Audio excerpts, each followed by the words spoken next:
सहना भवतु सहनौ भुनक्तु सह वीर्यं करवावहै तेजस्विनावधीतमस्तु मा विद्विषावहै। ओम शांति शांति शांति। Greetings and Happy New Year to everyone. I'm very happy to be able to communicate with you. As you know, I'm in India, in Ahmedabad, but it's my pleasure to be able to speak to you on the occasion of this new year, 2025. Here I remember what Brihadaranyaka Upanishad says. It says, Brahmatam Paradat Yaha Atma Anyatra Brahma Veda. What it means is that Brahma or Brahmana, which is an example, that Brahmana rejects one who looks upon that Brahmana as different from one's own self, and then again gives a list that Kshatriya also rejects him, Vedas also reject him, Devas also reject him. Sarvam, everybody rejects a person who looks upon them as different from oneself. And that includes all of us, because habitually we look upon others as different from ourselves. Habitually I look upon myself as an individual being confined to this body-mind sense complex. And therefore, whatever is outside this body is naturally different from me, and I am different from them. So this is the conclusion with which we are born, and that is the conclusion based on which we live our life. And however intelligently we live our life, however successful we may be in our life, in achieving our goals, as far as the true goal of life is concerned, namely happiness, understand that happiness is a spiritual phenomenon, and happiness happens when right conditions are created. But this condition of looking upon others as different from me, Upanishad says, that amounts to rejecting them. I'm excluding them. Meaning that you do not have entry beyond this boundary here where I exist. You do not exist where I exist, and therefore I do not exist where you exist. So this is the orientation which we have. And Upanishad says that whenever I just look upon an individual or anybody or all as different from me, I get rejected by them. You may argue, Swami, no, I don't feel I'm rejected by them. They're my friends. They love me. Yes, that may be so. That they may be my friends, they love me. And still, they have their own space in which I do not have an entry.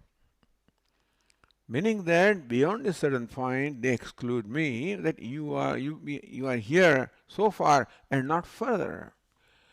There is a space which is reserved for me, and you do not have an entry there. And similarly, you have a space where I don't have an entry. Therefore, looking upon you or anybody else as different from me is the vyavahara or the interaction of exclusion.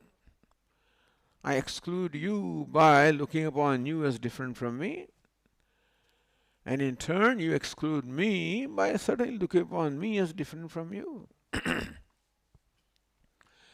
Even though we may be very good friends, we love each other, and still at the core there is this exclusion. Because I do not allow you beyond a certain boundary, which I consider as I, and I am the one who excludes you. So thus Upanishad says that our life is thus based on mutual exclusion. And how can I be happy when I am excluded by somebody? But Swami, I don't feel unhappy. I feel happy with my friends and relatives. I don't feel unhappy. Yes, you may. But still, the potential of happiness is far greater than what happiness we experience. The potential is there in every interaction. We should feel infinitely happy because we are interacting with our own self. Meaning that there is, in reality, there is no division at all between I and anything else. When there is no division, when there is oneness, then there is the fearlessness, and therefore there is happiness. There is unconditional happiness. Thus, the goal of life, which is to achieve unconditional happiness, can be achieved only in a spiritual way. Only when I look upon you, meaning anybody else, others, as my own self. However great I may be, however well accomplished I may be, still I look upon myself as a limited being. Meaning that I am insignificant. I cannot become free from the sense of littleness or insignificance. However great I may appear to you, but within myself I know that I am just a small little entity, and therefore I am not happy with myself. Thus, Upanishad says that the basic reason for not being happy, I am not happy because I am not happy with myself. And that results into not being happy with others. But basically unhappiness is centered upon my own self. That I am not happy with my own self because I find myself a limited being. And it is not that I am limited by nature, but I have created this limitation by this whole perception of exclusion. Since I do not exclude you, and therefore I feel excluded by you, therefore I am limited. I am confined to a certain boundary which I call I, and however great that I is, it is still limited. With reference to limitlessness, however great that I is still limited. And therefore, I cannot become free from the idea of a sense of limitation, that I am limited. And when I am limited, I cannot be happy. We may feel a sort of happiness, make-believe happiness, that I am limited and I am successful, etc. But no success and no achievement in the world or in the life can make me free from a sense of limitation, because that is taken for granted. When I look upon you as different from me and I as different from you, the sense of limitation is taken for granted. Whole life is based on that. Therefore, Upanishad puts it in its own way, that I become rejected by Brahmana, Kshatriya, X, Y, Z, anybody and everybody, when I look upon them as different from me. Therefore, you may say that the life is all based on mutual rejection. Although outwardly I may be friend, I may be accepting you, but there is a certain boundary here beyond which you don't have an entry. And therefore our life presently is based on mutual exclusion. And when I am excluded, but Swami, I don't feel excluded. You may not feel. But if you look at at the core of yourself, you'll find that you are not included beyond a certain point by anybody. Even by the dearest one, by the spouse also. There is always a boundary, there is always a distance beyond which I don't have the entry. This is the fundamental human problem of unhappiness. So here Brihadaranyaka Upanishad explains, the cause of unhappiness is not because unhappiness is my nature, not because there is a reason for being unhappy, but unhappiness is the outcome of my perception of myself and my perception of you resulting from perception of myself. That mutual exclusion. And therefore, Upanishad says, idam brahma, idam kshatram, idam vedaha, ime devaha, ime vedaha, ime devaha, idam yadam sarvam, tat, idam sarvam yadayam atma. Whatever is Atma. Yadidam sarvam tad atma. Whatever is Atma, is myself. And this vision, this knowledge is a solution of our unhappiness. As long as ignorance is there about the true nature of myself, there cannot be true happiness. There can be make-believe happiness, because I believed that if I am wealthy, I am happy, I am so and so, I am happy. I have made myself believe that, but true happiness cannot come. Therefore, the basic problem of human life is a spiritual problem, arising from ignorance of myself, and the solution also is spiritual in recognizing the true nature of myself. Idam Brahma, idam Kshatram, ime lokaha, ime devaha, ime vedaha, imani bhutani, idam sarvam yadayam atma. This vision that what all there is Atma, is my own self. It is that vision which will then release me from this created sense of division or duality, and then alone there can be true happiness. Thus, Upanishad says that the means of true happiness is knowledge. Ignorance is the cause of our unhappiness or sadness, and knowledge of the self, the true nature of self, is the means of happiness. And thus Brihadaranyaka Upanishad and every other Upanishad also devotes themselves to revealing, unfolding the true nature of self. That you are not an individual being. Yes, we are born with ignorance of looking upon the body as a self, as the mind as a upadhi as a self.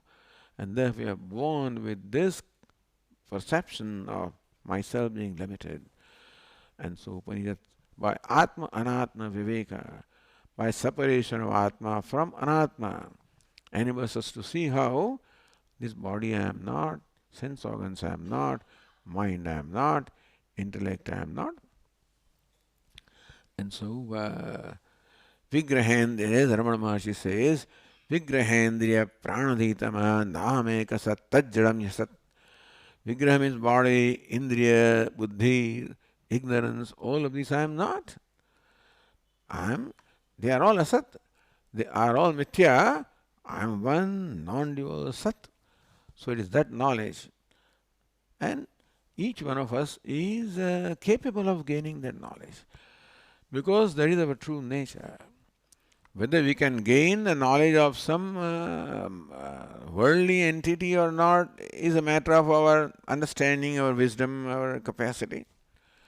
But everybody has the privilege of knowing the self.